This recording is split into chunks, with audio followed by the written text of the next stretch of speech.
Welcome back to the Covenant Eyes podcast. Karen here, joined with Theo, and we have got a stellar episode for today. We are going to be talking about pornography's impact on the church and the globe, and then also organizations that support fighting back against pornography's reach into our faith. And with us today, we have a really special guest, Theo, and I know you're eager to introduce him, so I'm going to kick it right over to you. With us, we have Father Alan. Father Alan Hoffa was trained for the priesthood at St. Charles Borromeo Seminary in Philadelphia. He holds a bachelor's in philosophy and a master of divinity. He was ordained a priest for the Diocese of Allentown on June 6, 2009. He's served in several different ministries. He's currently the pastor of Holy Guardian Angels Parish in Reading, Pennsylvania, in the Diocese of Allentown. And he is also highly involved with the work of Integrity Restored. And so, Father Hoffa, great to have you on. Thank you for joining us. Theo, Karen, thank you so much for having me. Always great to be interconnected with all the great people in our country, and I've been blessed to connect with people around the world who are part of this fight against the evil of pornography. So happy to be with both of you. And it's great to have you on. Maybe just to start, I know there can be long versions of these stories, but maybe just briefly, two parts. Number one, how you discovered your vocation to the priesthood. And then number two, how did you get heavily involved in ministering in this area about pornography and education about it? Both of those stories could be a podcast unto themselves, but for the condensed version, growing up was definitely faithful to the Mass, faithful family, and all of that. And blessing, just got done Catholic Schools Week, had the blessing of Catholic education. And one of the things that came with that was I had a really supportive pastor growing up. And so he was very good at sharing with us about, what the priesthood, what a priest did. A lot of times people think it's a Saturday night and Sunday morning job, and there's so many other things. So he was really good at just really couching within a Catholic context all of the different life vocations that we can be called to. And there was a call to either the priesthood or to the married life, family life. And so one of the things that had a huge impact on me was St. John Paul II. When in the year 2000, when we celebrated the last Ordinary Jubilee, I was blessed to be able to go over to Rome for World Youth Day during that year 2000, and it had a huge impact in my life. And so when I came back for my senior year in high school, I was really thinking about it and wound up going off to college, Albright College, to play Division III football. So I was a football player, basketball player, three-sport athlete in high school. Went on to play college football, and it was there that actually through an injury I had some time to discern more, and the Lord was calling me to be a priest. So I entered the seminary in the fall of 2002 and was ordained a priest in June 2009. And some days it feels like it's a long, long time ago, and other days it was just tomorrow. But 15 and a half years has gone very, very quickly. So the other side then is, how did I get involved in this work? So one of the great things that I've always found is exactly what we're doing today, collaborating with different ministries connected to the church. And so there is a group called an apostolate, Catholic apostolate, called Stewardship and Mission of Faith. David Abel is the founder of that in Elizabethtown, so sort of south central PA. And they do a lot with evangelization.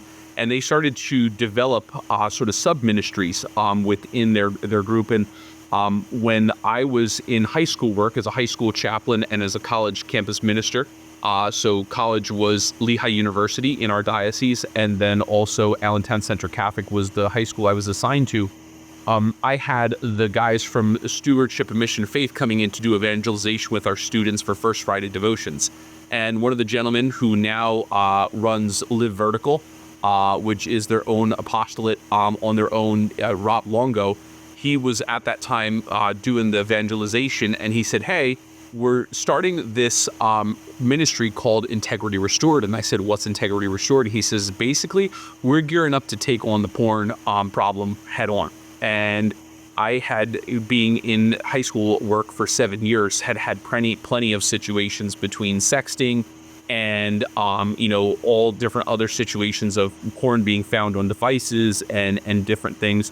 And one of the sad ones that really got me in my gut was I had a student who made a choice to take a video of herself performing a sexual act, shared it with a young man who made the typical promise, I'm never going to show it to anyone. And not only was it shared with other people within texting, but it was also shared on an anonymous posting site.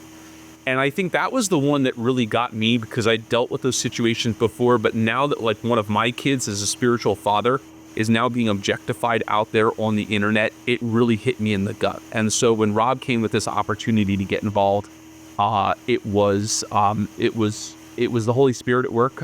It was God's will. And from there, especially under the great wisdom and guidance of my bishop, who at that time was our vicar general, it just everything, I always say God blesses the work. And so God has blessed this work, and it's been an incredible, coming up on 9-year journey, which is wild to think about. Thank you for sharing your background and the passion that really led you to get involved in this movement. I love that you have some topics that you do speaking engagements on, and one of them is, it used to be drama, now it's trauma, which is a presentation you give to teens and parents. And I love that you have a heart to help parents and families address the pornography epidemic, because that is the front lines. Satan is attacking the next generation, and it's coming at them from every social media platform, in media, in music, and it is so important that we engage. Talk to us a little bit about, those talks that you give to parents and the response that you get, and some of the advice you might have for some of our parents out there that are listening with teenagers. I've always believed in, especially having worked with young people. I was our diocesan director for youth and young adult ministry, as well as working in schools and stuff like that. I always believe in that mantra, it takes a village to raise a child. And I think that that's becoming ever more present. I think that there's some pride out there that sometimes parents think that they have to be the only ones who raise their child. And with the ever-changing world in which we live, especially with the internet, it's impossible. Even just, taking this context of integrity restored and the covenant eyes coming together, we each have our own individual niche in this greater overall fight against this evil. And, for instance, when I go out and talk to parents, one of the places I direct them to is Covenant Eyes for the monitoring software, but also to defend young minds, because, good pictures, bad pictures is a great thing. The junior and the regular, I call it, is a great thing to get children started at an early age, 8 and 9 years old, first exposure. We have to make sure that they're prepared when they're even younger to say, if I see something that's wrong, I need to be prepared. I think the other thing too that they do is staying up on the front lines of all of the things changing with apps and devices and what's on the internet. I always go out when I talk to parents, and especially with younger children, parental devices. Today's pacifier is the iPhone and the iPad, the tablet and the smartphone. And so often that's being put in front of them without proper protections. And then what that folds into is all kinds of problems with clickbait and things that can completely distort. Yesterday at our school, we had an in-service for our teachers, and it was a woman coming in to talk about student mental health. And one of the things that they talked about was the disparity that's happening within the maturation of young children, is that because of things that they're seeing on the internet, things like YouTube and stuff like that, they're saying things that you think, 13 going on 30, but then at the same time, their emotional maturity is at the level of a 5-year-old where it should be, but it's not mixing, and there's crisscrossing, and there's all kinds of problems. So I think for our younger children, especially where there's that average age of first exposure around 8 and 9, I talk to parents about, device protections and device responsibility and all of those things. And then when you get into high school, into that age, or junior high school, I think that there becomes an even greater importance of, we need to, Satan is behind a lot of this. And when Satan does this, he's also using other ancillary things to be able to help promote this scourge. And one of the things that he definitely has used over the course of especially the last 24 years has been the clergy sexual abuse crisis. And he used that to be able to pull the church away from talking about the gift of human sexuality. And so we don't go and step into those realms anymore. Well, guess what? Now we are, because we have to. And we have beautiful things like John Paul II's theology of the body to be able to share with the world, to educate our young and to let them know that this is what your body was intended for. I was at the National Eucharistic Congress this past summer in Indianapolis, and Bishop Robert Barron, who everybody knows, he talked about the church is often seen as this wagging finger that hates sex and sexuality. Actually, it's the opposite. What the church is actually calling, what God is calling us all to, is the greatest form of love, to live it out within the gift of our sexuality in the right way, where so often things like pornography, objectification, all of that is down here, and it's not being used in its fullest extent. So when you talk about, trauma, so many of these things I find in my work, and this is stuff for people who are adults who had traumatic experiences when they were young. We deal with something called betrayal trauma, which is when many times a wife finds out that her husband's using porn, and she feels that betrayal, and it's traumatizing. When we do healing retreats with Hope's Garden, who's another group that we connect with at Integrity Restored, one of the things we found is that when we try to heal those wounds and that trauma for that woman, it's actually she has to go back, and she has a lot of unresolved trauma from family of origin, from childhood. And so, we think of, children are being dramatic and stuff like that. Well, children can still be dramatic, but they're also carrying around a lot of traumatic wounds that they've been told by society to keep inside, to not bring to the forefront because it's going to be talked about on your Snapchat, on your TikTok, all of these bad messages that are being sent to our young people. So we're about the constitution of the family. We're about the health and wholeness of human sexuality. And to bring that to the forefront, where parents are able to be courageous for the sake of their children, and children are also able to be courageous for the sake of themselves and one another. And if something bad has happened, to speak out, but also to rise to that greater level of who they're called to be and who they're capable of being. Thank you so much for sharing about some of your work with the parents. Another area that you give talks in, and you help your brother priests. As you know, and hopefully as the listeners know, part of my work is promoting our Safe Haven Sunday program, in which I try to get dioceses and parishes to at least set aside one Sunday a year to incorporate this issue of pornography into the homily. And I'm super grateful to be working, Father Hoffa, with your diocese this coming Lent on this. Obviously, this is coming up in the confessional, so no priest can avoid addressing this in some form in his ministry. However, for as many people as we find that are excited to participate, we also find that there are priests who might be a little maybe timid about addressing this, and correct me if I'm wrong, but I get the sense that there are definitely some people who are afraid to preach publicly about this, speak about this, or maybe they even feel like they don't know how to address it adequately in the confessional. For any of these things, how do you help your brother priests to grow in this area, and how do you help those who might be, afraid to take this on more actively in such a way as you are?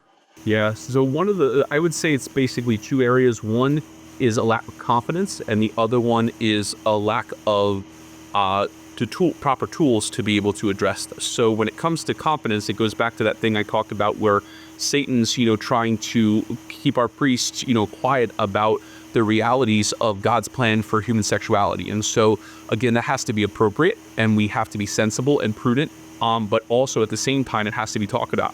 I've been a priest for 15 and a half years, and at least twice a year, I bring up the topic of pornography within the context of the Sunday homily.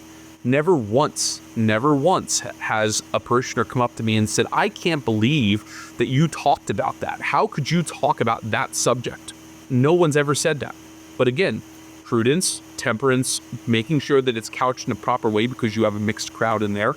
I may mention pornography once at the beginning of my homily and then refer to it as, inappropriate pictures or videos because, again, you have young ears there. You hear something more than once, they're going to repeat. Parents should have the ability, while they should talk to their children about it, it's also their responsibility to choose when they do that, and we give the encouragement for the when and the where and all that kind of stuff.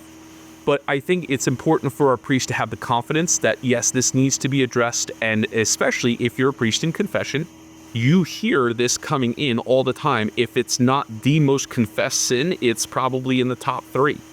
And so when Integrity Restored was first formed, one of the things that we looked at was we're not only going to take what the beauty of the church's teachings are, but we're also going to look at the science.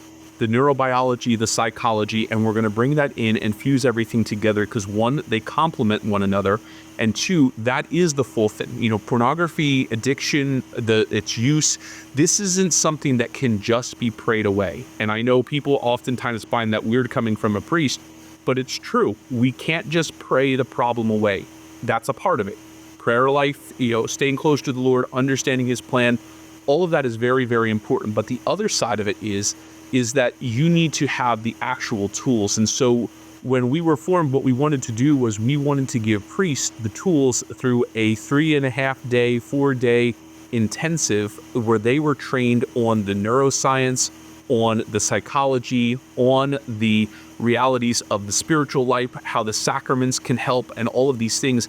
We wanted to give them that to be able to help them in their ministry. And what we found, especially leading up to COVID and post-COVID, was that even though we were couching this within enough days that a priest won't have to miss weekend masses and stuff like that, it was still getting too hard for them to find the time. So actually back in 2003, Dr. Peter Kloponis, who is our primary clinician, our executive director, Jib O'Day, and myself, we put our hand to the plow and we made through 3 Pillars to Purity, which is an online priest training program. And that has, we're so proud of it because it came out so in such an amazing way. But it's also there to be able to help our priests in their own time. And we're having dioceses that are signing on to get their, if any of their priests want the program, they'll pay for it for the priest, that they don't have to pay for it out of their pocket. In my diocese, our bishop believes in it so much that he just went out and got licenses for all of our priests. And so in this year of hope, in the Jubilee year, they're going to bring hope through their ministry to people who are struggling with pornography by being trained through 3 Pillars to Purity. And also, one of the things that I do, I'm actually going to be going to Cleveland, Ohio, to be able to do a clergy convocation for their priest clergy training. So I go around and do that. And our next goal is to sort of expand that reach to outside of the priest, to religious, to pastoral counselors, to those who are working in the pastoral fields, to be able to bring those same tools to them, because everyone's affected by this. And I think a lot of times people say, "Oh, no, not me." Yes, you. Either directly or indirectly, everyone is affected by this issue of pornography. So I think when it starts with the priests, making them better confessors, making them better pastoral counselors, knowing where that break line is, that where they've reached their limit and now they need to encourage a person to get to, the clinician to be able to help them. All of that is within the context of what we do in the portion of our ministry to serve priests and to be able to help them in their work. That is amazing. And I love the fact that you guys are investing into training leaders, because we hear that frequently that, well, our church isn't talking about this. And, I don't understand why. And really, at the end of the day, it's because they often lack the tools, like you mentioned, and the resources to really do it effectively, because no one wants to get up there and talk to their congregation about this really hard topic without being equipped with resources to help the people, as they go through this. So I love that you guys provide that, and I think it is so needed, and I'm grateful for that. I want to pivot just a little bit, because you actually were featured in this international video series that was really targeting the evils of pornography. And it was, I haven't gone through the entire series, but we've gone through the first session, and this was really profound. And I just want to talk to our listeners a little bit about what this is and how you got tapped into it, because I think we often forget that this problem is not just in the United States. This is a global epidemic. And, of course, the ties to the trafficking industry and everything else. It is a great evil that must be rooted out. So talk to us a little bit about this series and the people you worked with to create it. Karen, you're exactly right, because, pornography worldwide is a $100 billion per year industry. It's massive. And, that's why we need to be so attentive to it. So, here in the States, we have our governmental setup, and not every country has that. So when we think of whether we agree or disagree, with the policies and stuff like that, we have a sector or a group like Health and Human Services, the Department of Health and Human Services. Other countries don't have things like that, even in developed countries. So what happened was, back in the beginning of 2023, I was contacted by a woman named Patricia Keane over in Ireland, and she runs the Beachfield Clinic. And she also had a program on Ave Maria Radio Ireland, and it was Health Matters. And so on there, one of the things that she was bringing to everyone's attention is that the school system over in Ireland was going to start using pornography to teach children, or how to teach children to use pornography responsibly as a means to educate them about their human sexuality. And again, anybody who has a right mind would say that's ridiculous, first of all, and you're going to be causing more problems instead of helping the problem. And so the first thing that Patricia did was she had a number of people, the other priest who's on a lot of the episodes with me, Father Chris Hayden, is a priest over in Ireland, and he wrote a book that was really getting into the beauty of human sexuality and God's plan for human sexuality. And Kilty Oberlin is a clinician. She's American by origin and now works over in Ireland. And there were a number of others that we brought into the group. And she started to have these conversations. So there was a radio conference that was done in May of 2023.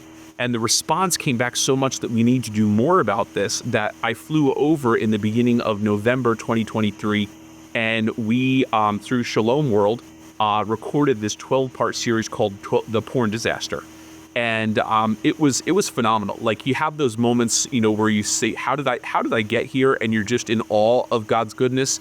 But also we're really proud of what we were able to bring together, because it's helped so many people. And it's going to be something that, because of the blessings of the internet, is going to be there for people to be able to access. And it was really good in how the 12 parts were broken down, for adults, for children, for various different aspects of this. And they're nice little groupings, 20 to 24 minutes, give or take, to be able to get that good pop of information and then to be able to use that. And there's so many different ways in which it could be utilized. A church could do a 12-week series and have discussion. They could get 2 videos within a session and have some Q&A, all that kind of stuff. We're able to, because of technology, I'm able to zoom in. I've had a couple parishes who have contacted me and said, hey, would you mind zooming in after we watch this video and have a little commentary? Absolutely. So there's all different kinds of neat things, but the Porn Disaster with Shalom World, and all at the start of Patricia Keene having the courage over in Ireland to say, this is a problem and we need to do something about it. And boy, did we.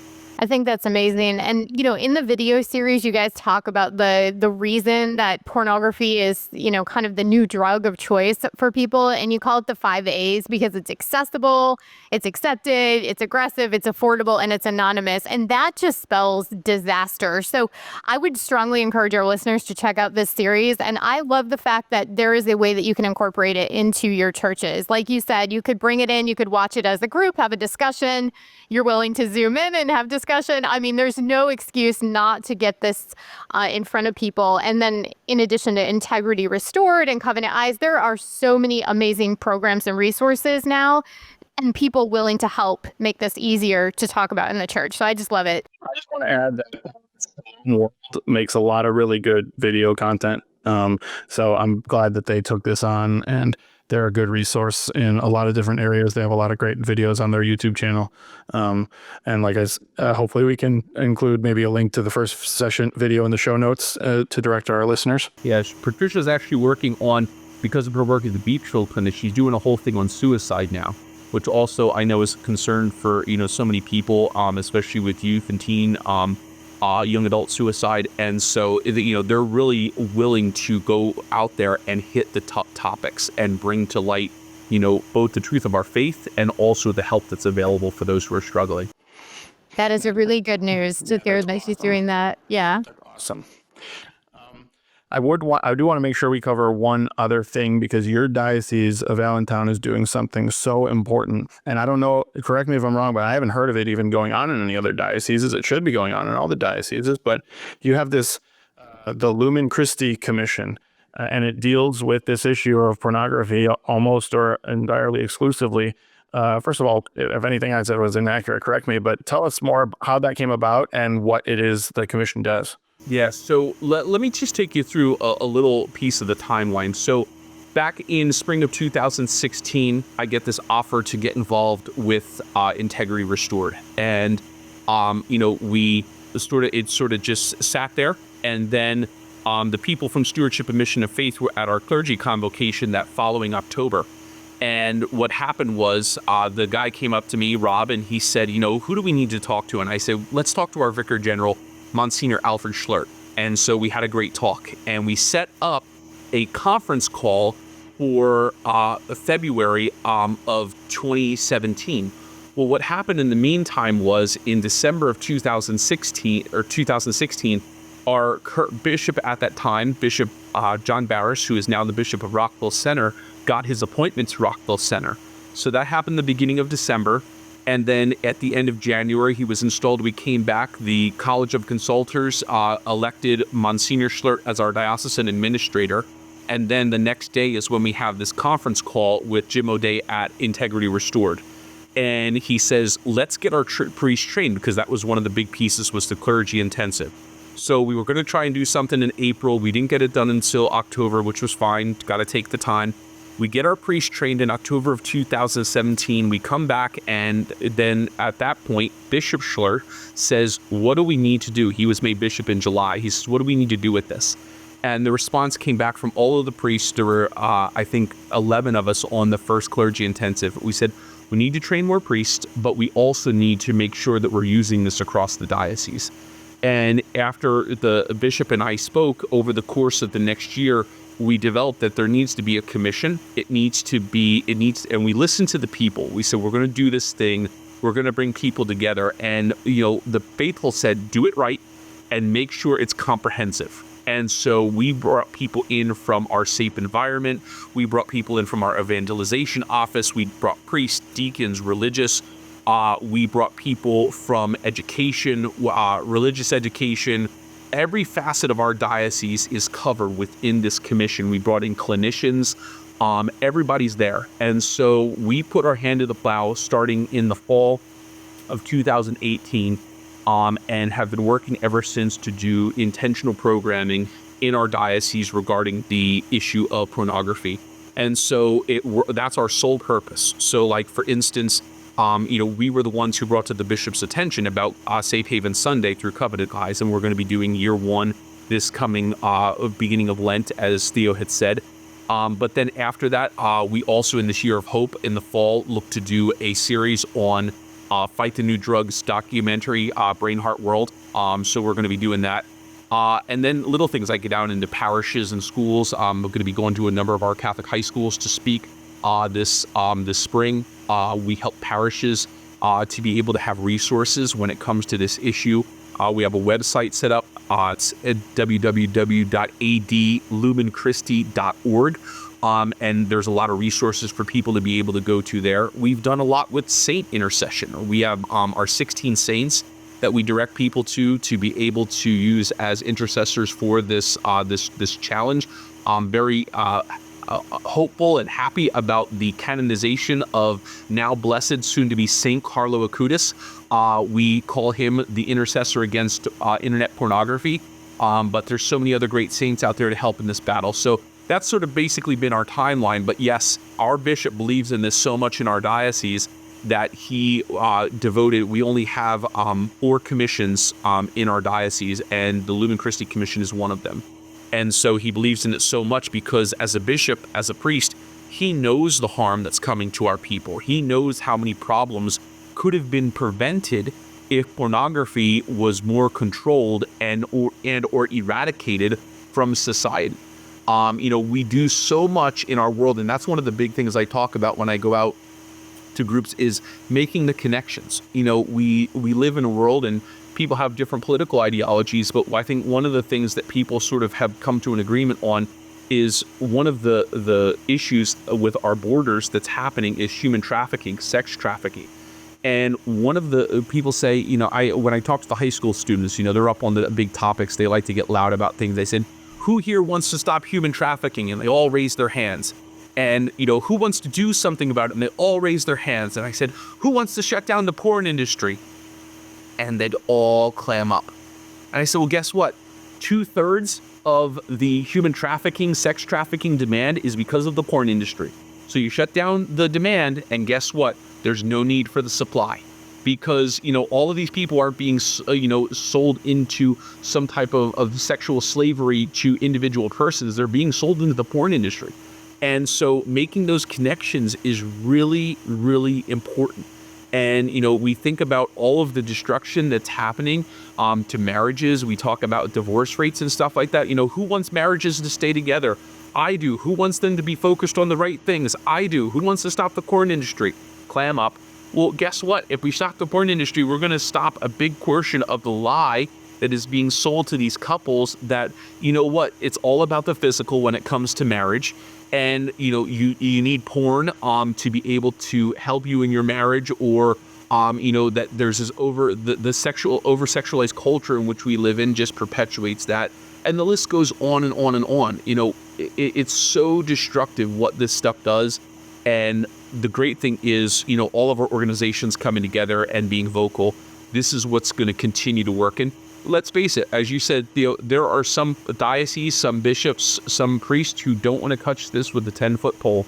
And the only thing that I do is I don't get depressed about that. I don't get down about it. I pray about it. I pray for their courage. I pray for their perseverance. But all I know is that this is what we've been called to, and you as well. You and Karen and everybody over at Covenant Eyes. And we just need to continue to do our part to get the word out there and to continue to educate people, because one step at a time, one little chip at a time, we will continue to fight this evil and save people from the great harm that it causes. I applaud your efforts over there and your bishop to address this issue and the creation of that organization, the council that you have. I just can't believe the things that you guys are doing. That is amazing. And it should be a great model for those out there that are also seeking, like, how do I get started? I would imagine you're pretty accessible. So if there are priests out there or people in their diocese that want to just figure out, how do I get this going? Are you accessible to them so that they can model something in their own diocese or even at their local church level? Absolutely. So, I am one of the speakers available through Integrity Restored. And one of the things that I offer is the ability to come in and consult and create a diocesan plan with the bishop and those who advise him. That's going to fit their diocese. It's not, cookie cutter. We take, best practices from all around. One of the best practices that I tell people is, to use Covenant Eyes, not only in promoting the monitoring software, the accountability software, but also to promote things like Safe Haven Sunday. And the biggest thing with that is to not use it as a check the box.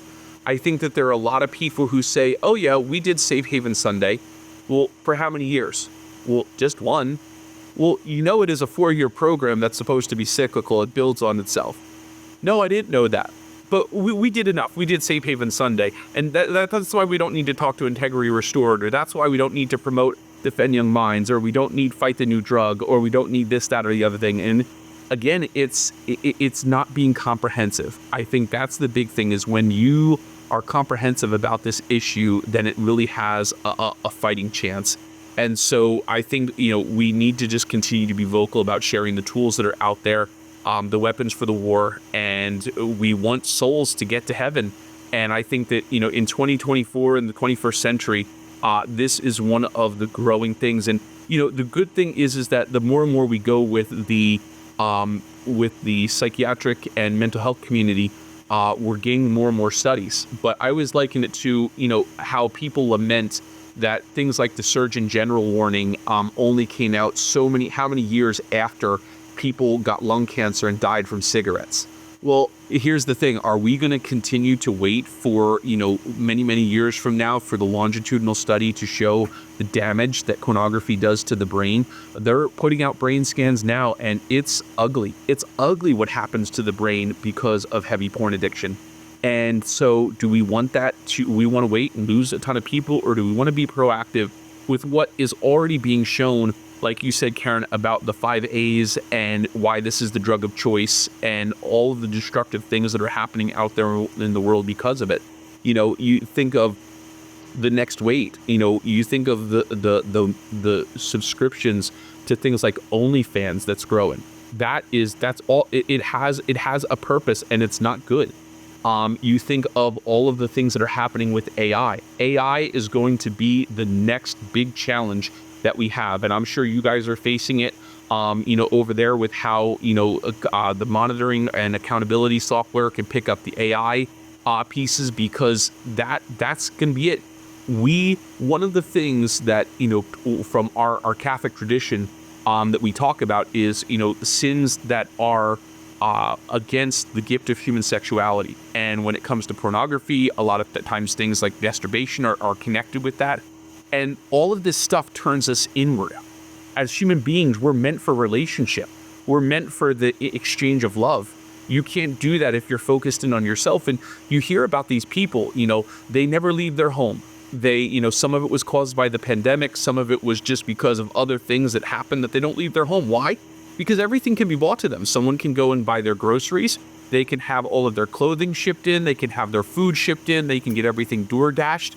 And now they don't even have to worry about solving or meeting their sexual needs, because things like AI are taking, pornography to the next level, because you can basically have something learn you and create the perfect person that will never get in a fight with you, that will never disagree with you, and that, will give you everything that you think you need in a sexual relationship. And so it's extremely, extremely dangerous. And that's why we're so courageous in doing the work and getting the good news out there. Well, praise God for your work and for the work of Integrity Restored as well. I'm just grateful to have you in the battle with us, because this is going to take all hands on deck. This is a big problem, and the blast radius cannot be denied. So with that, we're going to bring today's episode to a close, but we do want to make sure that people can get in contact with you and your work, and also Integrity Restored. So where can they go to learn more and stay connected? So for integrityrestored.com, and we have a lot of great resources on our website. And then also for the Lumen Christi Commission, it's adlumenchristi.org. And we have an email address there, adlumenchristi@allentowndiocese.org. And my email at Integrity Restored is frhoffa@integrityrestored.com. So those are the best ways to reach out. And I'm gonna do one that's probably gonna maybe knock your socks off. I don't know if anybody's ever done this before, but the other thing that I always give out when I'm out there is, listen, one of the things, the sayings is, secrets lose their power when they're no longer secrets.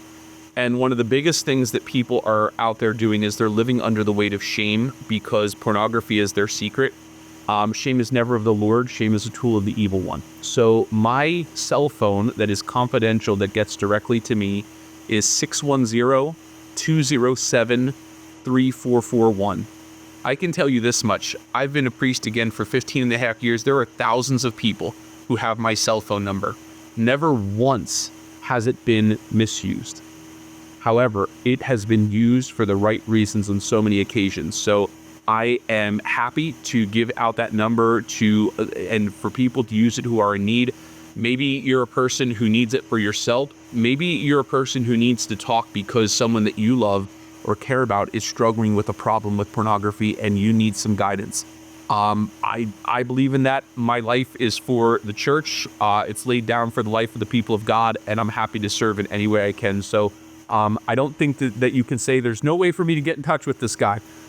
Give a call, give an email, give a text, and we'll be happy to help. That is incredible. And it's not too often, Theo, that someone will actually give out their phone number, but I love that. I love that you are accessible and that you are just serving the Lord in this way. Thank you so much for joining us today.